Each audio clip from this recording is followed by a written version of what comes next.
Do you ever struggle with photographing the right angle of a newly refinished piece? One of the enjoyments within our furniture refinishing community is to not only see your beautiful pieces completed and staged, but also to view the incredible close-up shots and angles that really capture the detail and artistry that goes into each of your projects. Today we are featuring two Zebra Spotlight segments with artists that we recently highlighted in our Zebra Furniture Art hashtag. By the way, the hashtag is a lot of fun as we constantly review those that have used it to pick our weekly selection. Those that are selected receive their photograph beautifully framed and, of course, get a surprise Zebra paintbrush. We have a great refinishing tip today on the topic of photography, and hang on to the end to catch a few announcements that provide more furniture refinishing opportunities for you. You just poured your coffee. Now grab your favorite Zebra paintbrush and listen while you work, or while you drive, or while you cook. Well, you get the idea. We're just glad you're with us. This is Zebra's Before and After. I'm your host, Lane Ball. Our first Zebra Spotlight segment today is with Katie of Furniture Refreshed. Katie was selected for the Zebra Furniture Art on October 26th. She took a close-up of her refinished blanket box, and it really stood out to us with great finish that she created along with the unique pools, and she did a great job staging, incorporating fall decor by adding a few pumpkins. Welcome, Katie. Hi, thank you so much for having me. So you're up in the northern section of the country in Connecticut. What part of Connecticut? I'm in West Hartford, Connecticut, which is right outside of Hartford, sort of right smack dab in the middle of the state. So we're sort of about halfway between Boston and New York City. So it's a great place to be. Yeah, it is. So what would your drive time be if you took a trip to Boston? It's can probably get to Boston without traffic in under 2 hours. Really? Yeah. Oh, that's so nice. Yeah, and New York is probably, there's always more traffic going that way, but we can usually get there in 2.5 sometimes. Yeah, and then you get to go to the coast. I mean, you got a lot of options. Yeah, we do. We do. We love to be outside, and we go up to Vermont, New Hampshire quite a bit as well. So love it up there. I bet fall is really pretty there. Have the leaves been brilliant this year? They have been actually, and it's been a good year. It's been warm, and we haven't had a lot of rain, which is good and bad. But it's nice for getting outside and enjoying everything out there. Now, it's so interesting, how the further south, of course, the leaves are slower at turning, and so it's a different time with respect to the peak, for the leaves and enjoying the leaves. Now, are the leaves pretty much off the trees up there, or do you still have some brilliant leaves hanging on? Most of what we have left is not so brilliant. Really, the beautiful maples and all of that have come down, and we just sort of have some remnants that are hanging on, but it doesn't look as nice as it did a couple weeks ago. Yeah, I guess a couple weeks ago was when it was peak. Yeah, no, definitely. So what's the weather like there today? It's amazing. It's supposed to be in the 70s today, which in this part of the country in November is totally unheard of. Yeah. But we will take it while we can get it. Yeah, well, I know. It's like we know what's around the corner, the cold Yes. winter. So we'll get some of these surprise warmer temperatures. It's funny because it really, North Carolina is somewhat unpredictable, at this time of the year. But actually, right now, similar to you guys, we're having 70-degree weather, and today's sunny. But I think I haven't kept up too much on the tropical storm status, but I think there's a tropical storm that will eventually get the brunt of tomorrow. And I don't think Okay. it's heavy winds. I think it's just a lot of rain. So I don't know if that will eventually work its way up to you guys, but I think they are saying some rain later in the week, and that may be what yeah, that is too. So yeah. yeah, we'll be outside as much as you can today, Yes, right? yes. I'm trying to get a lot of painting in these next couple of days before the rain comes. Yeah. Well, let's talk furniture. This blanket box is so unique. Honestly, I've never seen one like this before. For our listeners, it looks like a four-drawer dresser, but it has two drawers at the bottom, and where the top two drawers would normally be, it's just solid wood, and the top lifts up to your blanket storage. What do you know about this piece? So this piece actually was my mom. She had a friend who was moving to Montana and had it in her house for years and years and couldn't couldn't bring it with her, so didn't want to get rid of it. So my mom took it, but she didn't have a spot for it in her house either. So it sat in her garage for a couple years, and finally this summer, I, sort of saw it there and said, "Hey, can I please have this and do something with it?" So I was very lucky to get that, but I don't. Other than that, I don't really know the history. I think it's a very old piece. It has all the old sort of iron nails, and I think it really was sort of a piece that's been around for a long, long time. So that was pretty cool. It was in rough shape in some places, but nothing that couldn't be sort of fixed up and covered with some paint. So it was likely a custom build. I think so. But I was really surprised how the drawers were in fantastic shape. They held together better than, the rest of the piece did. So that actually was great because, repairing drawers for me is a little harder than some of the other stuff. So I was happy to sort of have that. Well, it's a lovely piece, and especially what you did with it as well. Now, when you got it from your mom, how quickly did you know what you were going to do with it? Well, so I had never used milk paint before. And so I have always sort of in the back of my head been looking for the right project to do that. And when I saw this piece, I said, this is the piece that should have milk paint on it. It had so much character, a very rustic feel already, a lot of wear and just, imperfections, which I thought the milk paint would be perfect for. Now, how many coats of milk paint did you put on it? This ended up being 3. And part of it was it sort of really it was a dark sort of reddish stain. And I really wanted to kind of, get it as light as I could. So I probably could have gotten away with 2, but I just did a third for good measure. Yeah.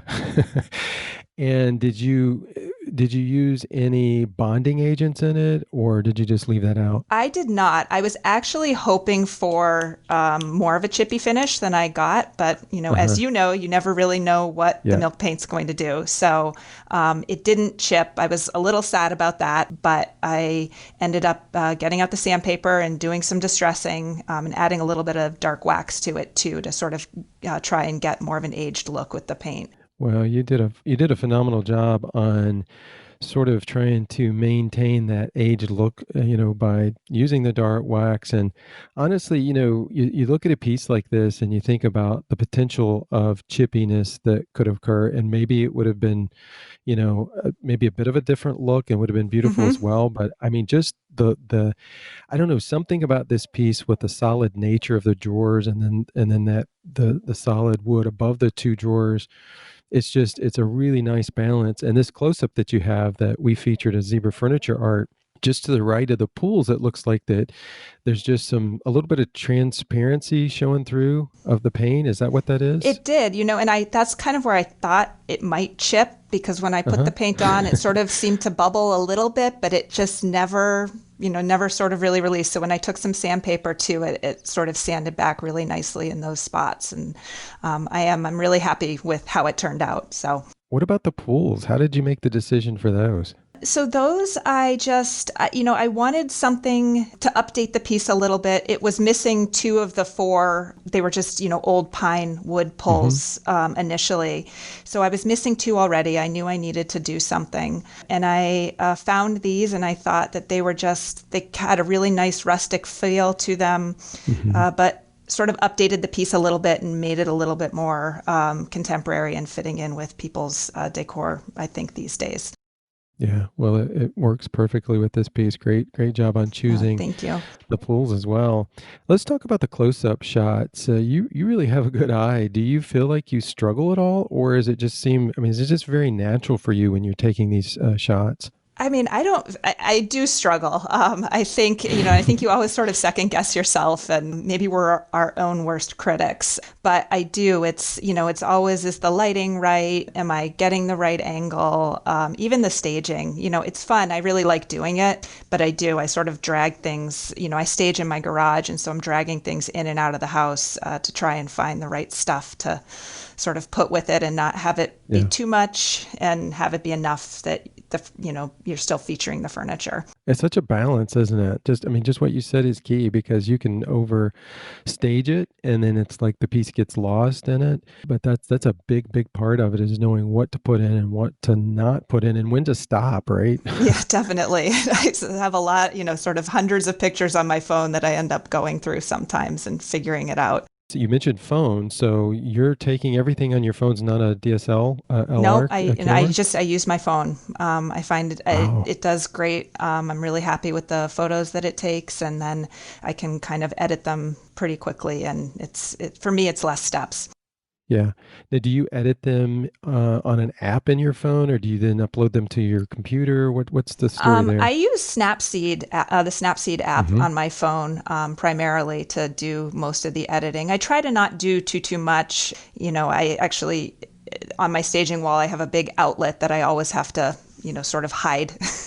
um, Hmm. and then sometimes some of the lighting I will play around with that a little bit, but I try to not do too much because I don't want to affect the actual look of the piece. So I almost Yeah. never play around with the coloring on a piece or Mm. anything like that. So it's more background stuff. So do you have fun taking these photographs?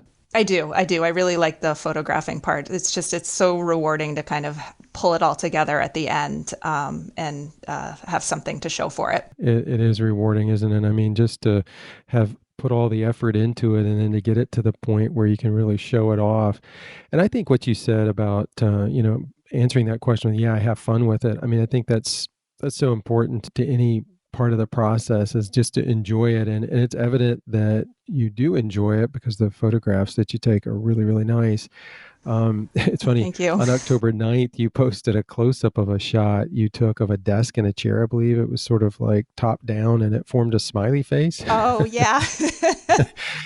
It was fun because you commented, "Smile, it's Friday," but it was such a cool, I mean, it wasn't cheesy or hokey at all. I mean, it was just a really nice classic shot of this table and chairs, but it did form a nice composition, which was a smiley And face. that one, I didn't real. It was one of those until I took the picture and kind of was scrolling back through them later. I sort of said, "Hey, that looks like a smiley face," and it's like I've got to use that somehow.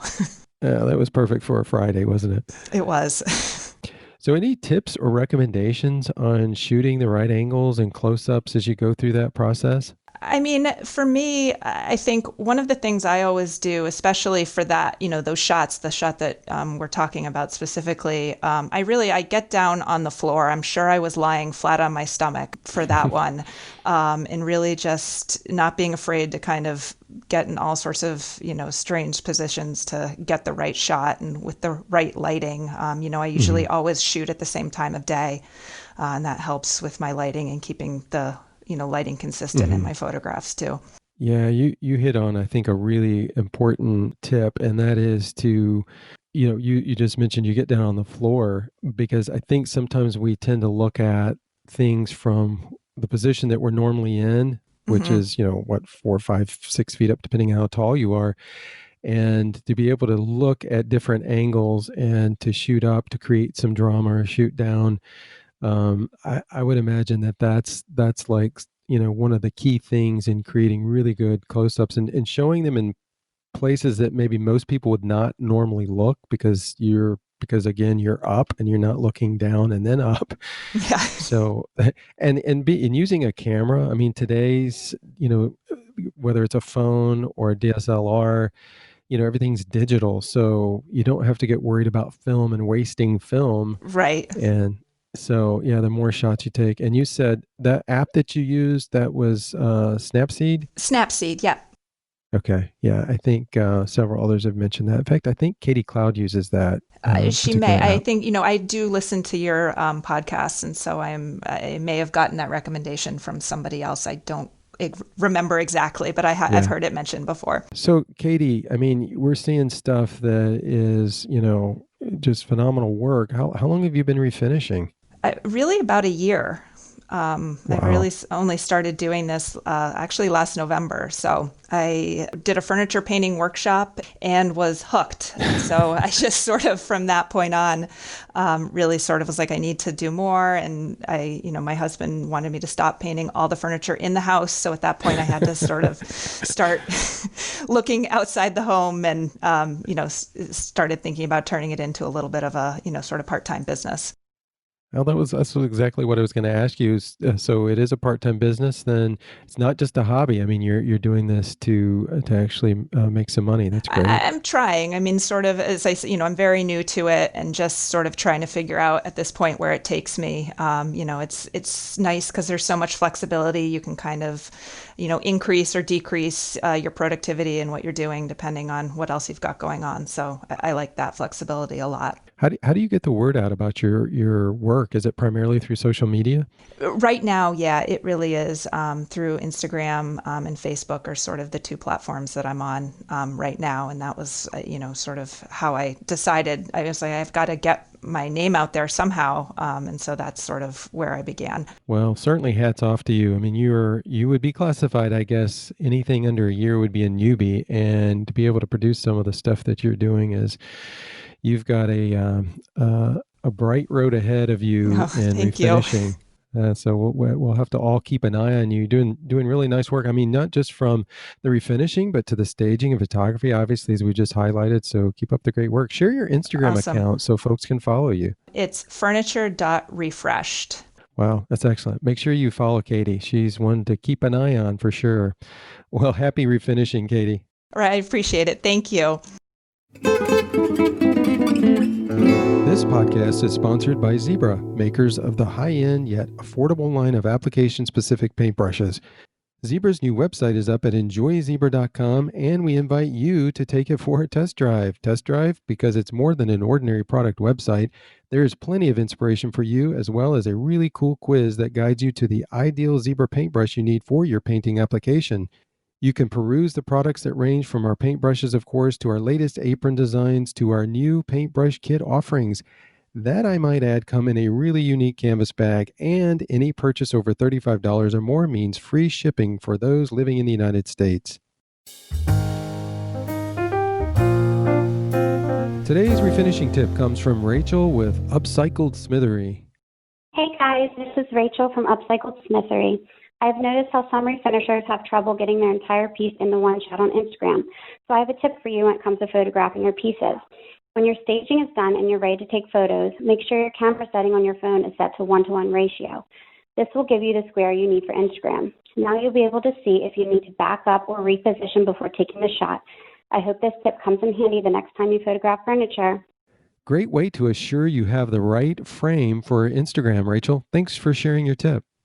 If you have a refinishing tip that you would like to share, simply email me at lane@enjoyzebra.com and tell us about your tip. If it hasn't already been shared, we'll have you share your tip on the podcast. Our second Zebra Spotlight segment today is with Emily of 1379 Design. Emily's Zebra furniture art was featured November 2nd, and it was, well, her East Lake dresser, of course. We actually featured it on a Zebra Weekly pick on October 27th. It's a popular piece. She framed the shot of this piece just right, and it has a great pop of color on top of the vase full of drying hydrangeas. Welcome, Emily. Hey, Lane, thanks for having me. So you live in Kentucky. Tell us what part of Kentucky you live in. Yeah, I live in northern Kentucky, which is actually about 20 minutes south of Cincinnati. So a lot of the times it's just easier to say I'm from Cincinnati. We're that close. Well, if you live south of Cincinnati, then with respect to furniture refinishing, that really broadens your customer base, I bet. Yeah, especially with us doing cabinetry also. So we go about an hour north of here and about an hour south of here. So that's about our territory. Oh, wow. That's great. Now, is the town that you live in, is it a small town or what's that like? So we are in Burlington, and it's a pretty small town, but it's growing rapidly. I would say that we're right next door to Florence, which is a little bit busier as far as, shopping and whatnot. So we're right next door to all the things that are going on. Sounds like you get the best of both worlds because, you're out a little bit from the city, but you're close to the city. I bet you that broadens your ability to, pick up some pretty cool pieces as well. Oh, it does. It does. We're very like centrally located. So, Emily, give us a weather report in Kentucky today. What is the weather report? It is hot. Is it? Yes, I'm pretty sure we're going to break another record today. Wow, it doesn't feel like November, does it? It doesn't. I took a walk this morning and there's barely any leaves on the trees, but it's like 80 degrees outside and sunny. It's crazy. Yeah, we're kind of going through that same thing now. We're supposed to get some hurricane rain, I guess. I hopefully not the wind, but or I guess I should say tropical storm. I'm not sure whether it's a hurricane or tropical storm, but is that going to move up through your area? Are you guys expected to get rain? Yeah, I think we're supposed to get some here maybe in the next day or so, but we'll still continue with the warmth for a little bit and then it'll drop back to normal, which is about the 50s. So Yeah. yesterday we definitely hit 80 degrees. Now, are you okay with this warmer weather in November? Or are you like, Absolutely. I'm not a winter person at all, and it gives me more opportunity to prep furniture outside and not be cold while I'm working. yeah. So we'll take it.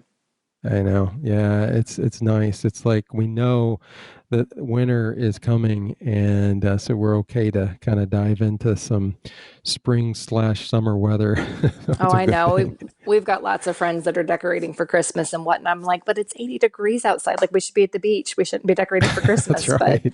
I think this is the year where we all need to just, take a hold of all the Christmas and merriness that we can. So I get it. That's right. Yep, absolutely. Well, let's dive into the discussion of your East Lake dresser. Okay. Describe to our listeners what you did with it to make it beautiful. Oh, wow. Thank you.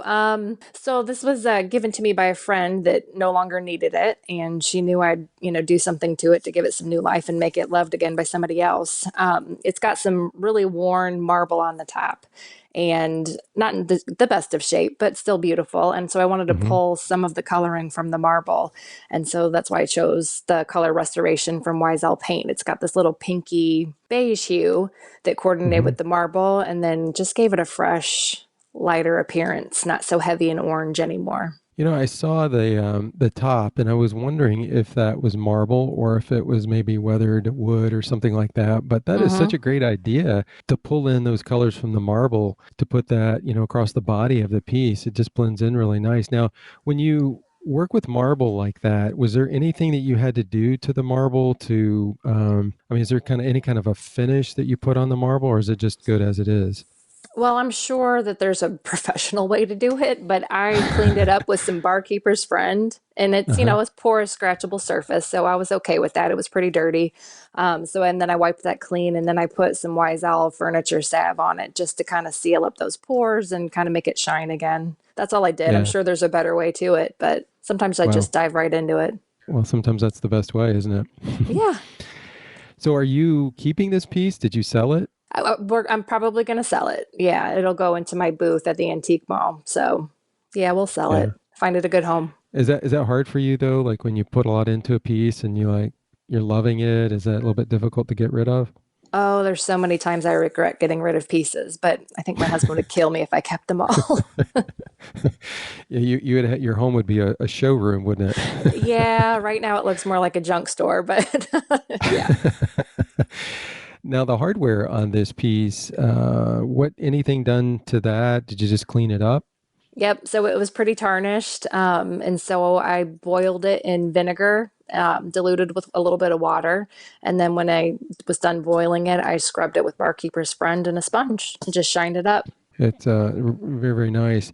Now let's sort of dive into the staging and photography side because we featured your East Lake Dresser as a Zebra Weekly pick, and we highlighted it, I believe, with because you did two different staging setups. I did. Yeah, one was with some fall leaves, which is really cool, and then you did the other one with the hydrangeas. Mm-hmm. And what's interesting about those two pieces, I was just trying to look at it, just kind of comparing it. Number one, it's pretty simple, which is very nice. I mean, Mm-hmm. it's sort of a very nice complete look in both cases. But the hydrangea has a round mirror offset on the Mm-hmm. wall, and the other one with the leaves is in, I'm not sure what kind of pot that is. Maybe you can describe it, but then the leaves are coming out of it. And the mirror is not there. Obviously, it probably would have been conflicting. I just think that's so cool when you start looking about the balancing aspect of staging and the photography as well. It's interesting how you can pull all the props off, put a whole new set of props on, and they both equally enhance the furniture piece that you did really, really well. So just tell us a little bit about what goes through your mind when you're staging, or any processes you go through. How do you come up with what you come up with? I mean, because they're brilliant. Oh wow. So I think that's really interesting that you noted balance. For me, it's like I go into staging a piece and I pull out, rugs and all these, decor pieces, and I'll have like a pile of 20 things off to the side. And what ends up happening is half the time I just put a vase of flowers on top and I walk away and I'm like, boom, that's it. Something just so simple. It's not that hard, but in the beginning, you're thinking, oh, I need to accessorize and pile books and stack this and add that. But for me, sometimes it's just about balance. And that round mirror that's in the one shot with the hydrangeas, to me, just kind of helped balance the photo. And it gave me a place to put my watermark, if that makes sense. I always kind of try to Yeah. think about where my watermark's going to be. Is it going to look okay? Is it going to fit? And then when it came to the leaves, I was going for a walk one day, just kind of soaking in the sun in the fall fields, and saw this branch and kind of gasped. And I'm walking home marching with this giant branch, which I'm not totally not afraid to do. And I Was it just wanted taken to, from a neighbor's yard? well, I kind of live near a wooded area. And so I Oh, just kind of okay. felt like I was doing the town good by pruning the branch, I Sure, suppose. sure, absolutely. It's good to prune. Yeah, yeah. And it just pulled different tones from the dresser. And so to keep it simple, I took that there's brass hardware and I like to bring that element up top. So I Hmm. put the leaves in a brass vase and you could still see the mirror behind it. And I took a photo and I was just like, it's too much. So I pulled the Hmm. mirror down and boom, it was just simple. And that was the shot. It's a lot of fun to look at these pieces that the community as a whole puts out. Oh, yeah. Especially as you're scrolling through and something stops you and you look at it, you're like, wow, that is such a nice shot, a nice piece, nice staging. But then, with it, once you realize it's a really cool shot, you start looking at all the details, and it's a lot of fun to see how things work. I mean, you just pulled this branch off because it really caught your eye. And then once you stuck it in the vase, I don't know, you probably played with it a little bit, but you mentioned watermarks. It's neat how the East Lake dresser is still center stage, Mm-hmm. but the way the branch and the leaves work and the colors, it does draw you to your watermark really nicely too. So it's just a really neat effect that's taking place there. Yeah, appreciate that. Sometimes simple is the way to go. You know what? I really think that, and feel free to offer some advice to people that are maybe nervous about staging and, photography. But I would think, and we've talked about this often, that simple is always, at least start simple, right? And then kind of go Mm-hmm. from there. Yeah, and somehow I'm the opposite. I'll start like over the top and I take things away as soon as I start taking pictures and I'm like, no, I don't like it. It's too much. And I start taking away, and I end up with something completely simple. So yeah, it's a process and it takes trial and error, and some days it takes 20 pictures and you're like, oh, that was easy. And some days it literally takes 100 pictures until you're satisfied with what you've shot. So it's just trial and error. So let's talk more about the photography side. So, first of all, are you using your camera or a digital camera, or are you using like your phone? I'm using my iPhone. But so many of you all out there in the furniture community use your phones. That's amazing. Yeah. It's a testament of the quality of the smartphones today, isn't it? Oh, absolutely. I mean, I'd love to invest in a great quality camera, but again, it takes time to learn how to use it and to do it right. And it's so easy to just grab your phone, and there's so many apps and tools to use to edit photos and get the look you want from them. So I Hmm. don't It's just easy. It's in your back pocket. Now, what apps do you use to maybe enhance, edit? What do you have going on for editing your photos? Right. So my favorite one I use first is the Color Story app. And I'll typically go in and edit immediately. I'll edit the brightness, the contrast, the temperature, and the exposure. And I don't try to alter too much after that by adding filters because I do want to Hmm. try to keep the coloring as true to it as true to what it really is. Yeah. This for potential buyers, especially people that might want to purchase that particular paint color. Those, sometimes things don't photograph right, and you can adjust the brightness or the Hmm. saturation. If you like for instance, the other day I photographed a black piece and it looked blue in my photo. So I had to adjust the contrast so that I could make it look more like what it really does look like in real life. That's my favorite app, and that's the first thing I go to. And then it's my other app that I use that I love to erase with is the Retouch app. So I should share a photo of what my wall looks like, but there's literally 100 nail holes, and there's nails still sticking in the wall, and I'll go in and I'll erase all those, and it makes my wall look brand new. Same with the That's floor. nice. The floor can look dirty and have paint splatters all over, but I can go in and erase them and it looks like I have a super clean floor. In real life, I really do not. So the two apps is just to reiterate is Color Story app Mm-hmm. and Retouch. Was the You other got one Retouch? Retouch. Yep. Okay, very good. I know our listeners will want to jot that down and check into those apps as well. Now, when you're taking the photographs, of course, you're doing the staging, you're getting the props all set, and you get it to where you want it, and you start photographing. Tell us a little bit about how you approach the close-ups, because I think that's, I don't know, there's so many different ways to go about doing that. And I mean, is it just you're just all over the place? I mean, is there certain angles you try to get? Tell us a little bit about that. Yeah, I think you nailed it. I'm all over the place. I'll um I'll usually do one of every single corner of the piece. And try Uh-huh. to pull a prop into it to make it interesting. But yeah, I kind of hold my phone out and scroll the phone around the piece until I think I've got, oh, that looks cool. And then I'll snap it. Sometimes it might be me switching over into portrait mode, which you can use on Uh-huh. iPhone.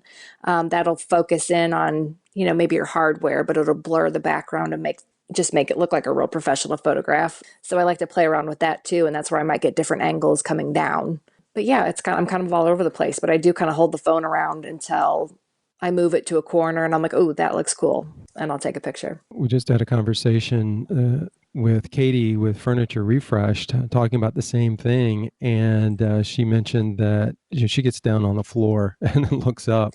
Oh yeah. Yeah, that's what we're talking about. Is really looking for different perspectives, maybe those perspectives that you don't normally think about. And a lot of times those perspective photographs add a lot of drama to the piece as well. So it's just a Oh matter of sort yeah. of thinking out of the box on it. Yeah, you can create a mood. You can take those leaves that you used up top in your main photo and put them down on the ground just so you can pull in more color and attract your viewers to that photograph. Because that's what it's all about, is kind of stopping people dead in their tracks and making them want to look and read further. Now, do you enjoy taking the close-ups? I do. I would love to learn more about photography. I mean, I think I'm just more of an amateur with it, but I do love taking the photos and editing and going through the whole process.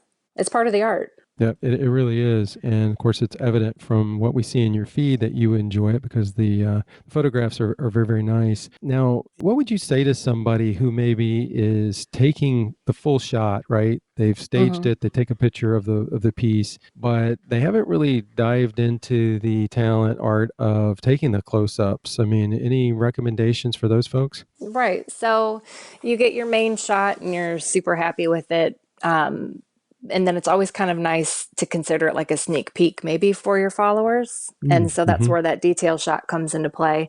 It's always nice to take a little bit of that prop that you might have used on top. Where did you get those prop ideas? Maybe you got the coloring from the hardware. The hardware's brass. You've got a couple brass candlesticks up top, and maybe you've got a little vase with some sprigs of floral or leaves or whatever.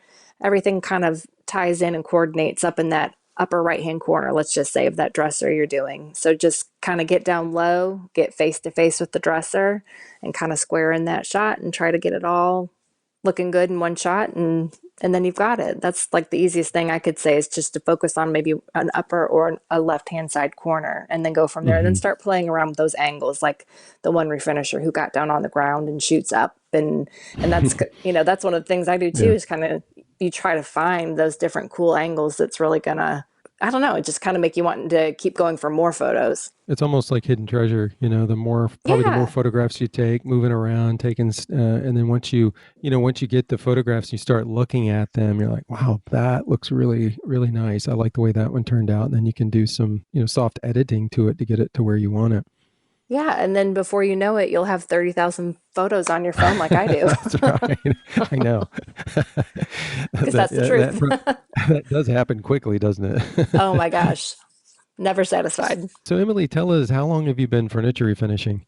I guess it's been a little over 3 years now, maybe close to 4. You've been doing it long enough to really have gained a lot of experience and probably know the ins and outs of the best way to approach certain aspects of furniture refinishing. What is your favorite phase of furniture refinishing? Oh boy, I think it's the end. It's the photo. I really do. I Yeah, think like you go through the process of the paint on the brush and cleaning the hardware and seeing it all come together, and then you get the photo how you want it and you get to share it with everybody, and I think that's my favorite part. I kind of call it dress up day. yeah, So yeah. playing dress up with the furniture, I think, is my favorite day. It's so funny because we've heard so many people comment on, because everybody does such a nice job on staging and it's so Yes. important. I think it's become really big. If you think in the last few years and how furniture refinishing has sort of, evolved over the last few years. I mean, obviously photography has become huge and the effectiveness of staging. And so many people say, a lot of times when somebody comes to buy something or they inquire about it, they inquire about the props to go with it too, because they want it to look just like what they see it as in the photograph in their home. Oh, absolutely. Yeah, and even like the vintage finds that you might find like at thrifting and thrift stores, people are always amazed, like, where did you get that? And I'm like, oh, I got it at thrift store. Are you serious? Like they just, that's how they fall in love with it too. They can't believe that you can achieve a really high-end look by thrifting, by saving money Yeah. and putting things together. Well, Emily, we appreciate you sharing not only about this East Lake dresser, but also some insight into how you go about taking close-ups of your pieces. I know that's helpful. I also want to mention that Emily is one of the judges for the Zebra Collective quarterly contest that we love hosting.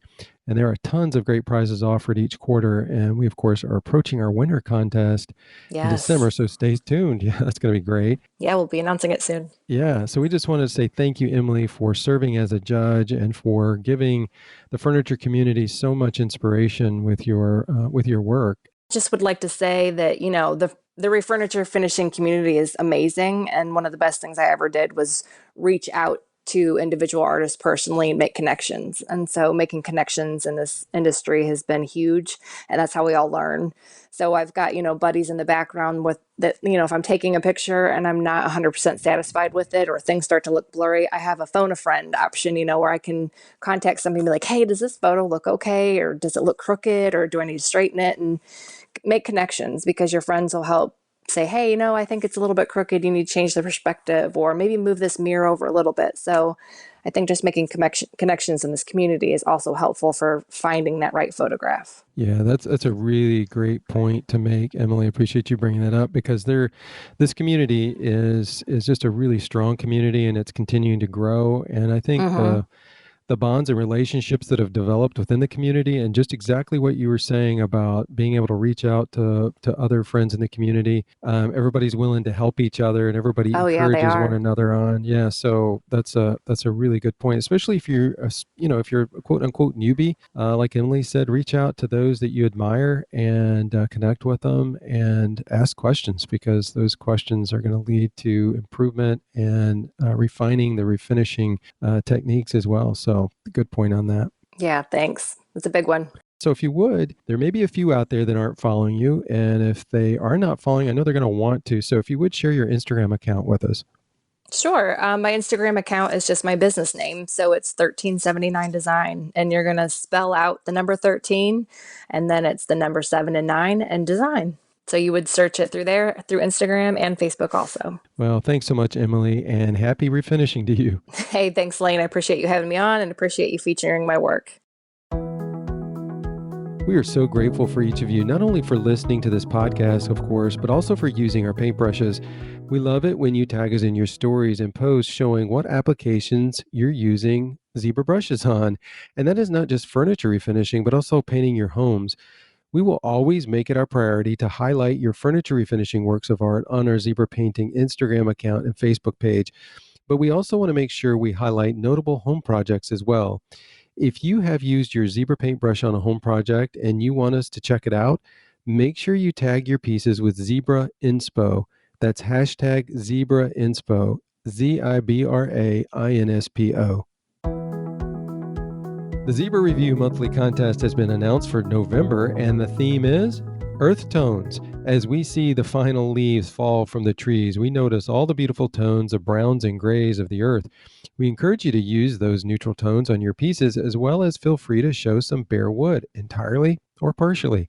Use the hashtag #TheZebraReview, and you'll have your piece before a judging panel, as they will choose 3 winners. The judging panel also includes guest judge Jenna with Happy Valley Restorations. She was our first place winner for September. Great prizes await the winners from Mud Paint, D Lawless Hardware, Surf Prep Sanding, and Zebra Paintbrushes. All pieces refinished from January 1st, 2020 to November 30th, 2020 are eligible for entry. We would love for many more people to discover the Zebra Before and After podcast. Please subscribe and leave us a review on your favorite podcast directory. It really does make a huge difference in the rankings. And thank you for listening. We hope you enjoyed this episode of the Zebra Blog's Before and After Furniture Refinishing podcast. Today's episode is also featured on the zebrablog.com along with contact information for today's guest. Your comments and suggestions for future episodes are always welcome, and we encourage you to share those by clicking on the podcast slide in our header at thezebrablog.com. That's zebra with an I blog.com. Thanks for listening. Stay safe and happy refinishing.